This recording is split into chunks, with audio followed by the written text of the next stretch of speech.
The Indian agricultural sector is one of the strongest pillars of India's economy. It is because India is also an agrarian country.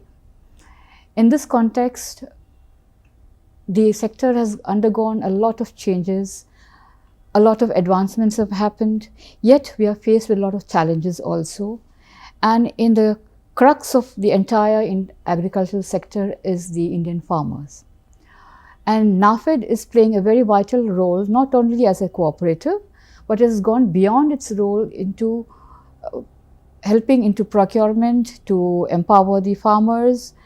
And so today, Indian Masterminds is having a wonderful conversation with the Managing Director of NAFED, Mr. Deepak Agrawal. Thank you. Welcome to Indian It's a pleasure. Masterminds. Well, sir, you have, as I just said just now, the Indian agricultural sector has undergone a lot of changes. And NAFED was basically a cooperative. And now it's taken on more dimensions, it's added more roles to its dimensions. So could you please take us through that? See, in line with Honorable PM's vision of having a Viksit Bharat by 2047, right, and the call of Honorable Prime Minister from Sahkar se Samriddhi. So NAFED is trying to do its part, not just in terms of helping the farmers in terms of procurement, but also in terms of helping them having a outreach and a awareness program in terms of making FPOs, hand-holding them. And now NAFED is not just into procurement, it has diversified into a lot of other sectors like institutional supplies, exports, fertilizers, seeds. We have a robust now retail sector. We have introduced a large number of products, and we've also undertaken a large number of IT initiatives to make this NAFED as a very, very efficient and an accountable organization. Right. So when it comes to the agricultural sector, to make it more stable, you have to take into account the pricing and the support system that you give, So in this context, when you procure oil seeds or pulses, cotton for that matter, and even coconut, copra. So how do you make the slabs, the rate and the support system to empower the farmers, and how does it impact their incomes? See, this whole procurement thing is governed by a thing which is called a PM ASHA guidelines given by the Ministry of Agriculture and Farmers Welfare. Under that, every state government before the procurement season sends its estimated production to the Ministry of Agriculture, and then the Ministry of Agriculture, after due deliberation with the state government, issues instructions to us to undertake that procurement exercise as a central nodal agency. The minimum support price is declared by the central government, and we, in coordination with the state government, open up centers across the state and we do the procurement. Now the government has also made a portal called e-Samriddhi, under which a farmer can pre-register themselves, and during the procurement season he can just go to the nearest procurement center, sell its pulses or oilseeds or whatever the production we are procuring, and the payment is made under the Aadhaar seeded account directly to the farmer in 72 hours. Right. So the entire exercise is very, very transparent. We also have introduced a POS-based system where only the farmer, not the trader or any middleman, can come and sell his stuff. So this entire process is governed by the PM ASHA guideline, and I'm happy to note that we have around 75 lakh farmer registered with e-Samriddhi, and the number is continuously increasing. And since last 5 years, we have procured around 170 lakh metric ton of pulses oilseeds under this scheme. And last year alone, we have procured around 30 lakh metric ton. And this season also till now, the procurement has been very, very good. Right. And we hope to surpass the figures of the last years also. Right. So procurement is one important aspect. The other is storage. You need huge granaries. And I think so that those should be even weather or climate resistant, in the sense it should not be, in any way having any sort of a leakage or any, because it ends up destroying the, storage of all the grains that you have. It may be molding, or it could be some insect infected, So those things are also very important for storage of the production of crops. Secondly, and the most important thing is logistics. From the farmland to the table, that is also it has to be very smooth without any hiccups, because the more you have hiccups, the more it is delayed, the chances of destruction of the crop is higher, So how are you making it with the use of technology, with the use of doing research to get a very good, optimum usage of what you get from there, and even logistics. So how are you working out that entire thing, coordinating, synchronizing the entire process?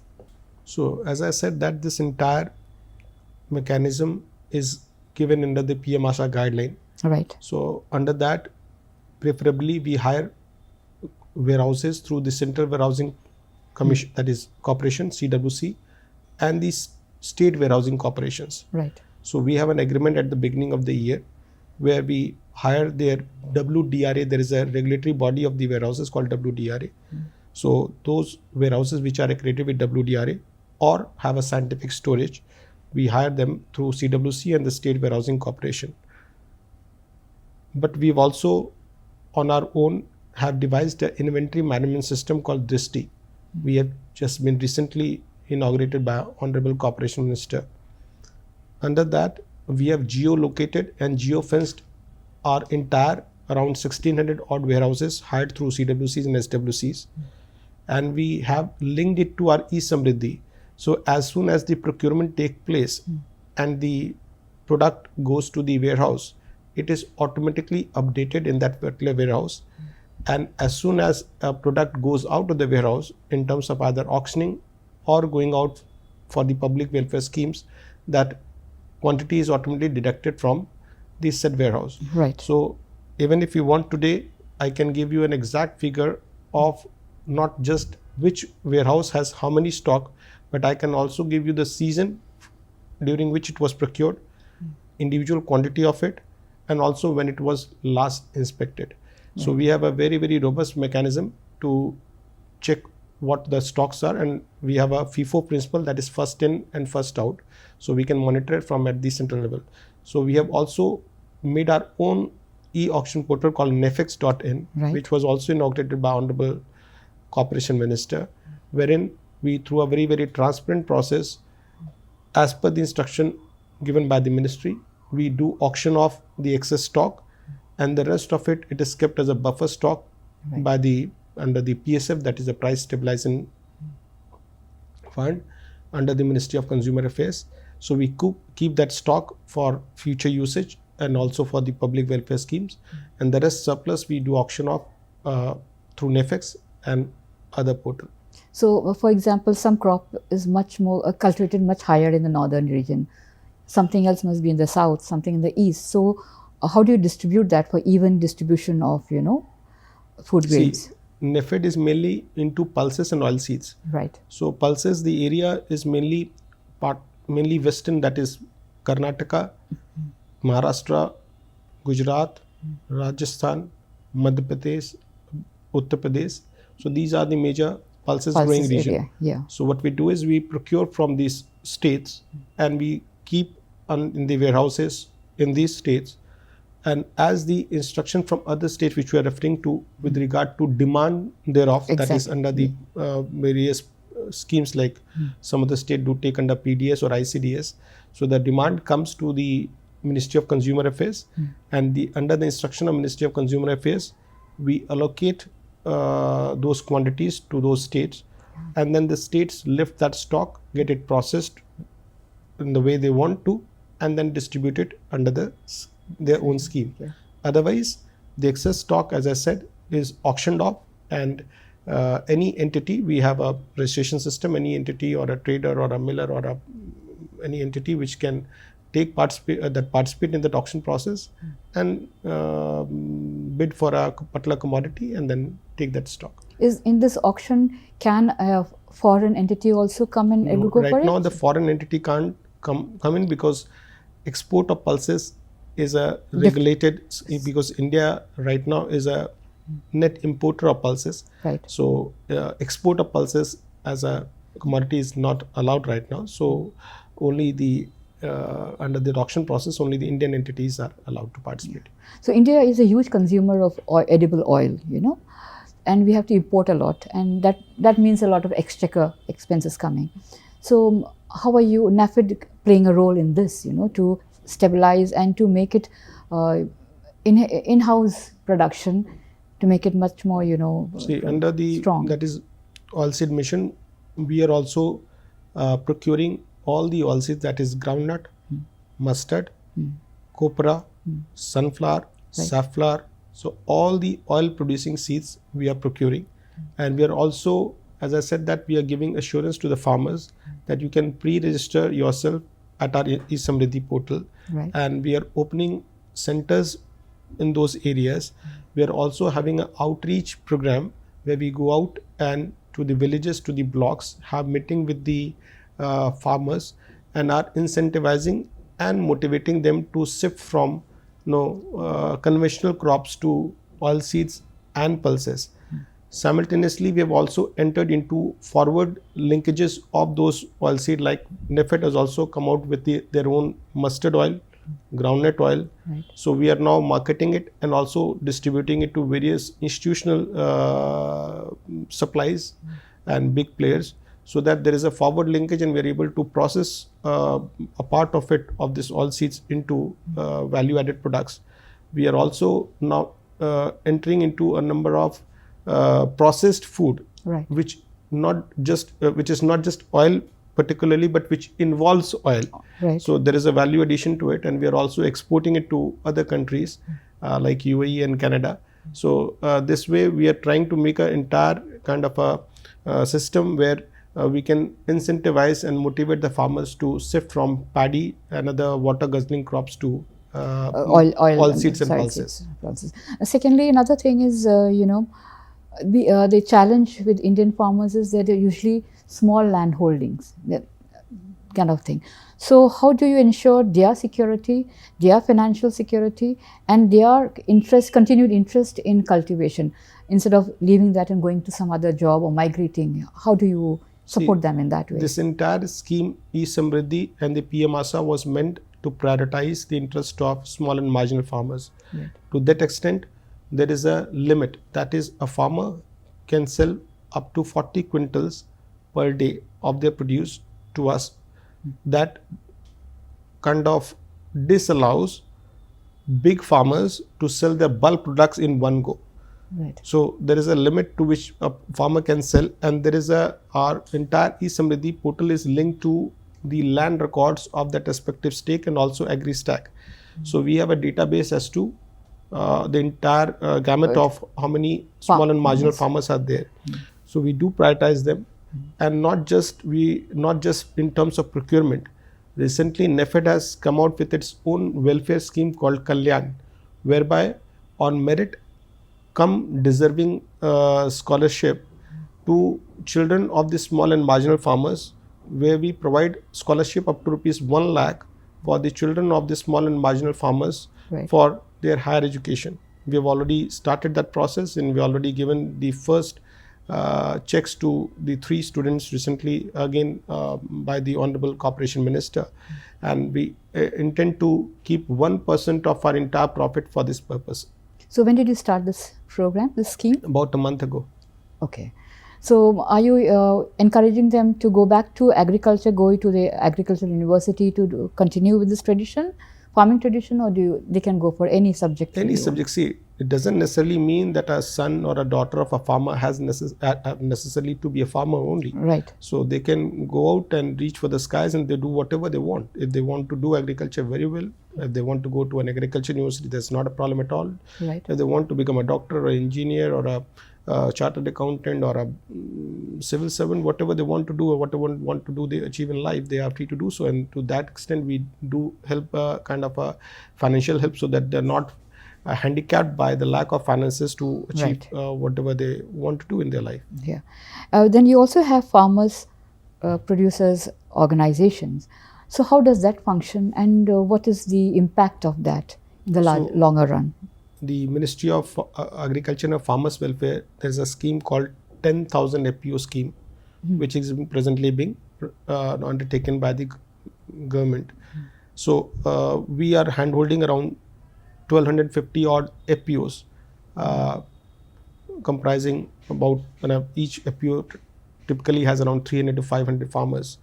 And I'm happy to share that there are a number of FPOs who are doing exceedingly well, and they are into all sorts of activity, like from honey to millets to bamboo to pulses.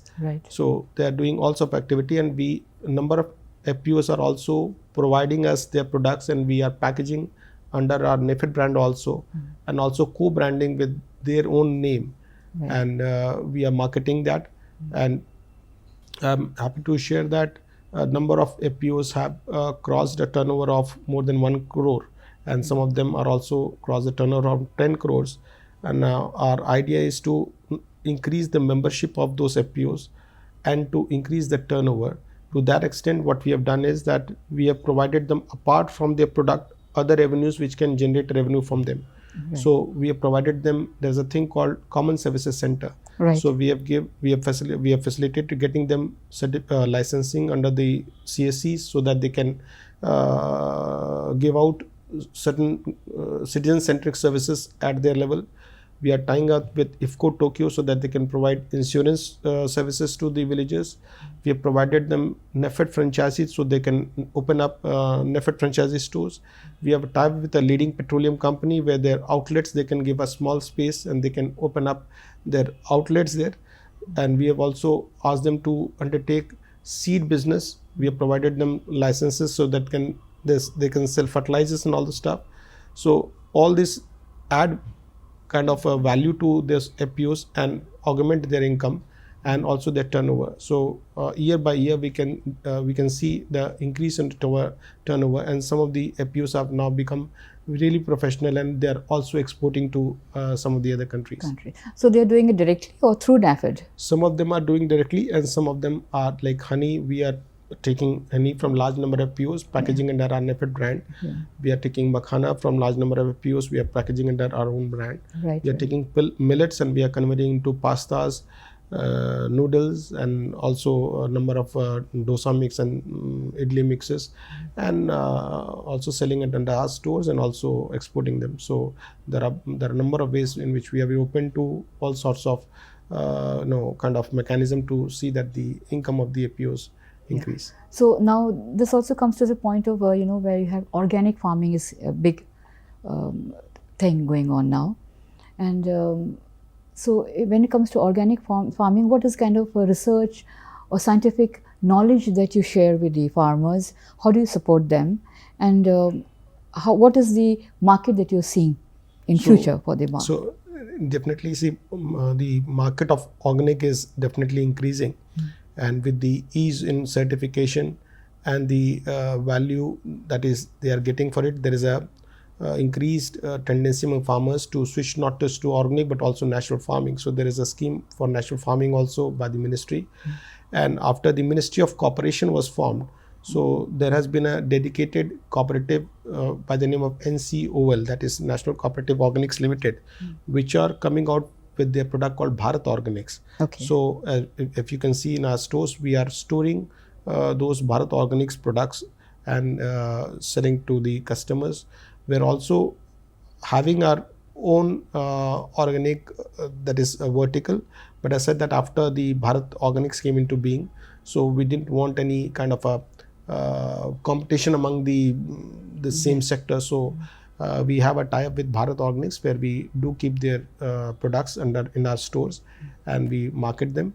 And as I said, in our outreach program, we do definitely motivate and that is incentivize the farmers to undertake a part of their land for Organic. organic and natural farming.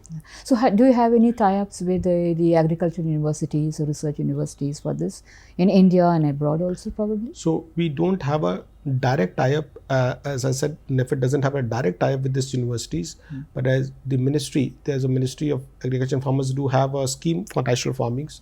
So we do provide a kind of a support framework for them to have a meeting and conferences of various farmers. So they are told about the natural farming and organic farming, and also the fact that organic farming or natural farming doesn't have any impact on the productivity, which was a general myth, and obviously the value for money, the value for the effort which they get, and the impact on the health of the citizens which it has. So it makes sense for them to adopt organic or a natural farming and portion of their land, and see what is the impact on their overall income. Right. So when it comes to export, there are a lot of certifications to be global certifications that you have to meet. So in that context, what are the what you say the different benchmarks that you have achieved to reach that level? So see, most of the countries which they have which we export to have their benchmark which is known, like UAE, which we do. So there is a benchmark which is known to us, and the FPOs or wherever we are sourcing is.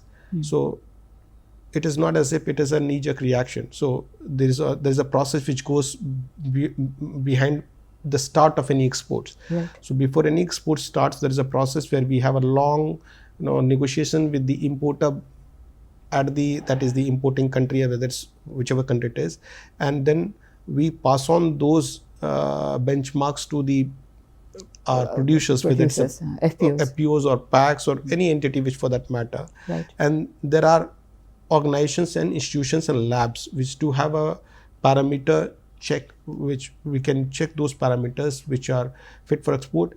And even the importing countries have their agencies in India, where they do check those specifications. Not only that, they do inspect the mills and the processes house also, where it is being processed and packaged. And only after their clearances it is exported. So as far as export is concerned, the rules of the games are very, very clear. So until unless we adhere to the quality, obviously it will not go down as a continuous thing. So I think we are well placed in that, since we have been also exporting earlier also in bulk to a number of other countries, mainly rice, but recently we have also started exporting packaged items. So that is a new thing which we have done, but this knowledge is available, and adhering to the norms is not impossible. It's difficult, but not impossible. So what are the new markets that you're tapping apart from Canada and UAE? They're already your conventional markets. So as I said, that UAE was there mainly for rice to mainly African countries. That was a intermediate point. That is, and rice we have been doing to other Asian countries, some of the Asian countries also. But Canada was a new market which we explored, and UAE which we explored for non-rice commodities. Right. So like we have been exporting number of ready-to-eat food, millet-based products, honey, makhana, what you call processed food in terms of frozen food, and all those stuff. So that is something which we have added to our kitty, and it is happy to know that Canada also, which is again a very tough market to compete. So we have already sent about 16 containers to Canada, and we are getting repeat orders, and we are price competitive even in this presently hostile geopolitical situation. We've been able to manage it, and the fact that we are getting repeat orders makes us believe that we stand very firmly and strongly, and the future is really very promising for us. Attractive packaging and showcasing is also equally important to push your product into the market. So when it comes to branding, what is NAFED doing to revamp its branding, to make it much more robust, much more vibrant, much more attractive? I think that seeing is believing. So we have a store downstairs. So you can see some of our products and the packaging of it. So we have had, as I said, that we are a cooperative, but now we do understand that if we need to survive, Right. we have to compete with the best in the country, not just in the best in the country, best in the world. Yes. So we have completely revamped ourselves. We have said that we are second to none, and our packaging is second to none. So we are packaging as the best it can be, and we have hired really professionals to revamp our entire packaging model. We have our own quality control team. We have hired a number of people in our quality control team. Right. We have hired QCI who goes around and inspect the units where it is being processed. So we are leaving no stones unturned to see that that our quality is at the top of that is the top of the game, and there is no complaint from any importer or any consumer, and from any quarters. So we are very, very confident of, and we have also implemented the ERP system in our organization. Okay. So now almost the entire functioning of the organization is ERP based. So that makes us a more professional organization, and to see that if we need to survive, we need to compete with the best in the country. Yeah. So marketing is another very strong arm of an organization, you know. So you have your standalone showrooms, and are you also in collaboration with other showrooms? For example, you have some brands, you know, who have products from organic products or handmade products or cottage industry products or MSME, you know, from that sector. So where do you stand? See, as far as marketing is concerned, we are not just limited to our own stores. Our own stores, we have though increased the numbers of stores. We are around 40 odd of them in the entire country, but that is a very small part of our retail segment. We are now also entering into a tie with large number of organized retail stores. So we do export to a number of organized retail stores. We are entering big into e-commerce business. We are now present in number of leading e-commerce market. We are there in ONDC, and we are also appointing distributors. So we are also having a tie with, I said, that leading petroleum company where they are giving us outlets for marketing our produce. So it is not just our own stores, but we are opening all the avenues, even the general trade. So any brick and mortar stores or any kirana stores. So we are giving distributorship. We are having a concept of channel partners. Right. So to establish a strong supply chain movement, because food grain is a commodity where the logistic cost is pretty huge. Huge, yes. So we are appointing regional channel partners who do the not just the logistic, we also undertake the packaging and the production of our stuff as per our specification. And with your stamp. With your stamp. So it is totally under NAFED brand. Package quality standard is ours, MRP is ours, the entire control is ours. They only simply does the job as our specification and do the marketing part of it, and supply chain logistic part of it they undertake. So so there is a arrangement with them, so it is done through a very transparent process. So we are now in an exciting time in trying to explore new businesses to see that our turnover, which was last year around 30,000 crore, this time we reach around 40,000 crores. 40,000 crores, right. Another thing is the quantitative contribution of women in the agriculture sector is huge. It is not quantified, it is not mentioned, or it has just a small namesake mention. So how do you give them that right, since they have been a very vital component of the agricultural system? So what are you doing for women's upliftment in this sector? Under the FPO schemes, there are a large number of FPOs who are 100% women led, and the members also are women. Oh, that's and I'm happy to note that in few of the cases, there's a specific honey which comes from the state, from the Jammu and Kashmir, and that is a woman-led FPOs, and that honey we do market. It's called the Ramban honey, which we do market under the NAFED brand, and it is doing really, really well. And we are short of supplies. The demand is so much that and that is a 100% woman-led FPOs. Similarly, in the Northeast, we are handholding large number of FPOs which are mainly women-based. So it is not as if it is just the kind of we are actively promoting women, and the large number of fisheries FPOs, which we are holding, which are women-led. So there is a concerted effort on our part to see that the 50% of our population, which is led by, which is women-led, so are brought into that economic mainstream, and they are actively promoted, and we see to it that whatever they produce is they found space in our stores and in our marketing strategy. So even the finance goes directly to the account? Yeah, in FPOs there is a MIS system which is again developed by the ministry.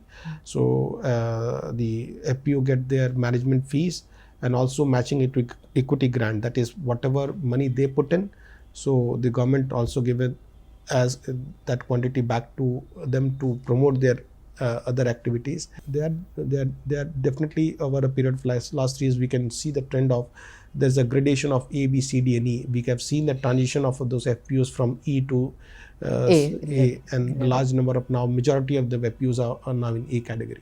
Right. Even the agriculture sector has a lot of residual things, which can be turned into cattle feed or maybe for the pisciculture. So how are you bringing that into the cycle? Because that is also a component of agriculture, and it also adds to revenue generation, right? So as part of our that is climate sensitive that is response, so we have undertaken 2 projects in Jammu and Kashmir, that is one Srinagar and another in Jammu, where we have collaborated with the state to establish a kind of a waste to energy plant in Jammu and Kashmir. One has been commissioned, biogas, and we have one has already been commissioned, one is under construction, and another one we have taken up in Ahmedabad. Right. So these 3 projects are undertaken to see that the residual material are being processed and converted into what you call this circular economy thing. Clean energy. Clean energy, yeah. And apart from that, we are now also planning to enter into animal feed business, where as you said that large number of this residual can be cattle feed can be made and marketed under NAFED brand. Right. So how are you supporting the farmers and strengthening the agricultural sector when it comes to sustainability? Because this is a very important aspect, because India is still dependent on monsoons. We have a lot of recurring natural calamities year after year, and that somewhere impacts the farmers, So in that case, in that kind of a scenario, how do you support the farmers and make that this entire sector for them is really worth staying on, to carry forward? See, now India has reached food sufficiency. Now right. India is surplus in wheat, surplus in rice, surplus in many of these stuff. India is the largest producer or the second largest producer. Now, to ensure sustainability, we need to move from paddy and wheat based farming to pulses, oilseeds, because that is intrinsically linked to sustainability, because pulses not only will decrease our dependency on imports, right. but also add value to the soil. So, and now ICAR and the ministry is developing what you call low duration, high yield hybrid pulses and oilseed seed, so that disadvantage of a long duration pulses crop is taken care of.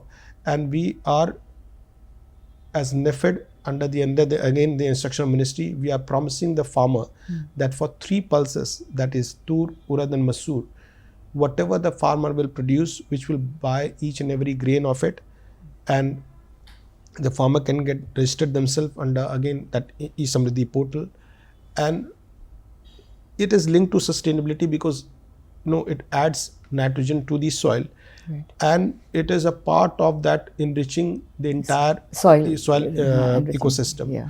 So to that extent, we are promoting that is farming, kind of comprehensive farming rather than single crop or a dual crop intensified farming. Yeah. So to that extent, NAFED and again with other sister organization, we are promoting cultivation of pulses in a very strong way. In case of scarcity of monsoon or heavy rains for causing floods, so when that loss happens, that is very difficult for a farmer to take it on its own, because most of them are taking loans, from the banks. So how do you support them in that? See, that is done under the government schemes.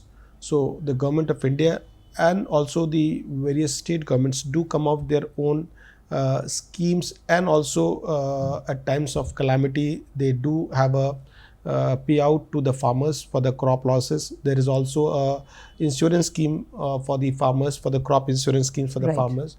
So that is being undertaken by the ministry and the government under their individual schemes. Wherever the government wants us to pitch in terms of providing that procurement support or any other support, we definitely would be too happy to, and we always have. Also during the COVID times we have done it. And also whenever there's a crisis, if the government comes and asks us to go out and reach out and do the procurement or do whatever we can do to help the farmers, we'll be too happy to do that, and we keep doing that. So over the years, what is the change that you've seen in the agriculture sector of India? So it is mainly professionalism, that we need to take agriculture as an enterprise and not just as a subsistence, and we have to create a surplus.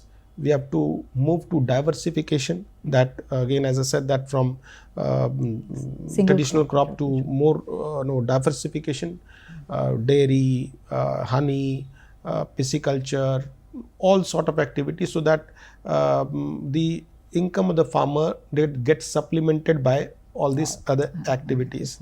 So agriculture has moved, and there is now a great degree of marketing. Now there is e-NAM, where the farmer can directly sell their produce under e-NAM to the mandis. There is huge degree of digitalization which has taken place. Earlier the farmer had to run from pillar to post to get their payment for their produce. Now the farmer doesn't have to go anywhere. He simply needs to give his Aadhaar number, and everything is very seamless. His entire land records are linked, his bank account is linked. He had to just go to the procurement center, give his biometrics, and he's good to go. And after the sale is completed, he gets his payment in his Aadhaar seeded account within 72 hours. So the hassle of selling to the government has greatly been eroded. So it's in line with, again, Honorable PM's vision of ease of doing business or ease of living. So the experience of farmers have that is in that, and this procurement thing has increased a lot, and that is why we can see that huge increase in procurement of pulses and oilseed. If you see the last 5 years, there's been many-fold increase in the quantity which we are procuring.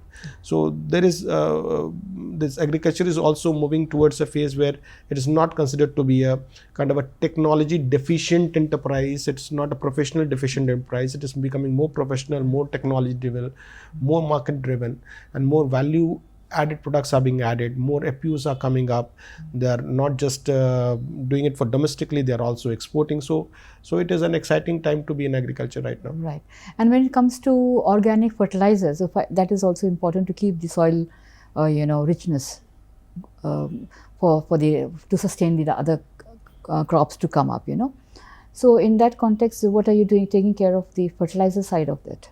See, as I said, that there is the fertilizer is not our core subject, but we do have entered into organic and biofertilizers, where again through FPOs, we have a farmer producer organization who, apart from doing what they do in terms of their cropping pattern, they also are into organic making organic biofertilizers, and we do have a tie-up with them, and there are a number of states which have their own demands. So we do take up with the states, and when the demands from the state comes to us, then we do have a tie-up with those FPOs. We procure those biofertilizers and organic fertilizers and then supply to those.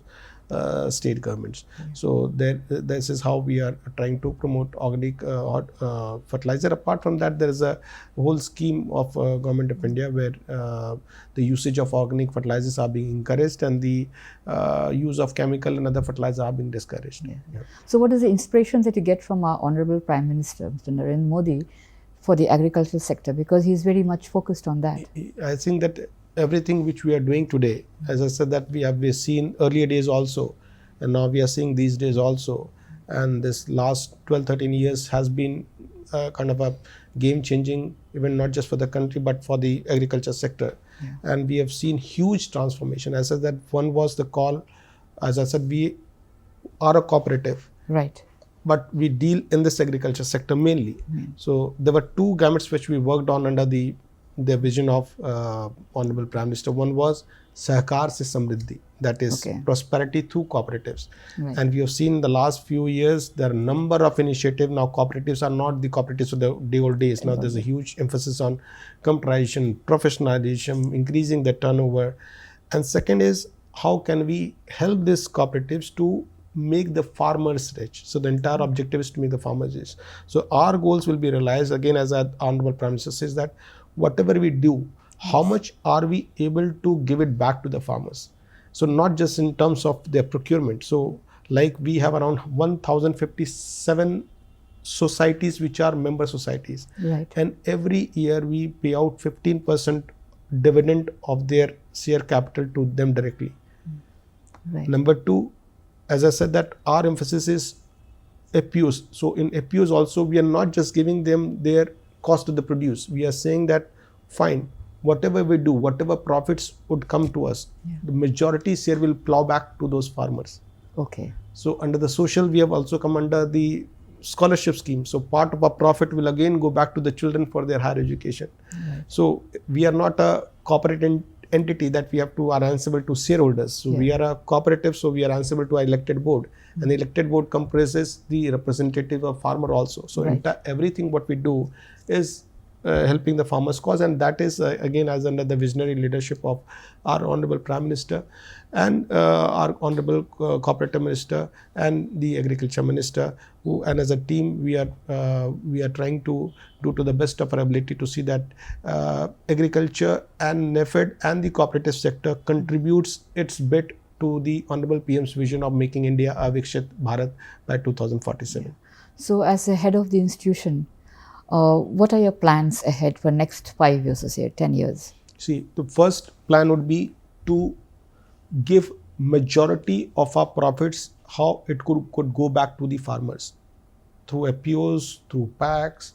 So we are also part of the world largest food storage program, where we are giving hiring assurance to the packs. So that is also again augmenting the packs and indirectly to the farmers. One is that. Number two is increasing our turnover and not just being limited to doing the procurement business, adding value added products, reaching out not just to the domestic market, reaching out to the world, making India the food basket of the world, adding more value to our raw materials. See, the value is in so millets. If you sell millets as millets, it will fetch you X price. But if you convert into a chilla mix, into a dosa mix, into idli mix, into noodles, into pasta, and package it, the value of it goes up, augments well.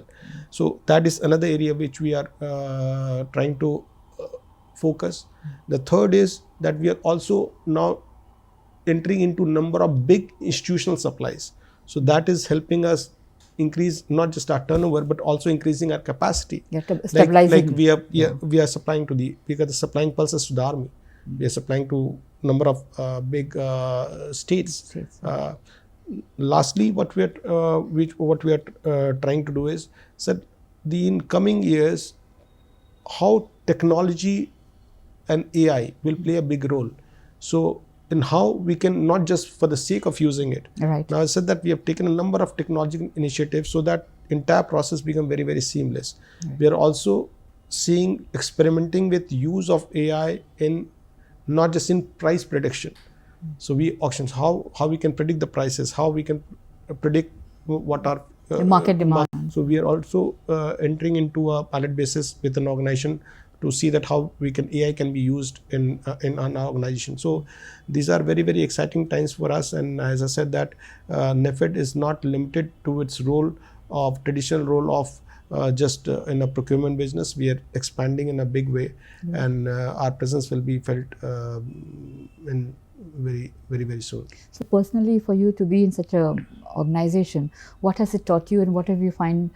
What has it enriched you in? Which way? I was never in the sector before I was assigned this task. So I had a learning curve initially for a quarter or so, and then I found that this was another vast sea where there was no end to the learning of it, and still I'm learning. And it's a very, very exciting sector, not just domestically, but it is interestingly linked to the global trade, and how various fluctuations across the globe has an impact on India. And it is dependent on so many factors like climate, geopolitical factors. So it is a very, very dynamic sector, and the growth rate in agriculture definitely needs to be increased. So there is a lot of scope where we can do, so that the contribution of agriculture to our GDP can be increased. The dependence of the the percentage of population is still the largest, but in terms of contribution of it to GDP, we have still some way to go. So that is where I see that is a challenging part. That is a very exciting part for us, and food is something which will have to stay. So no matter how much technology comes in, food is something which has to stay. And now the experience of food is just not limited to the normal meals. It is the number of products are being added, number of things which is happening, and so health is also related. So this number of health food which is being added. So it's an exciting time to be in this sector, and as in that I've learned a lot, and I'm still learning, and I'm very lucky to be in this sector right now.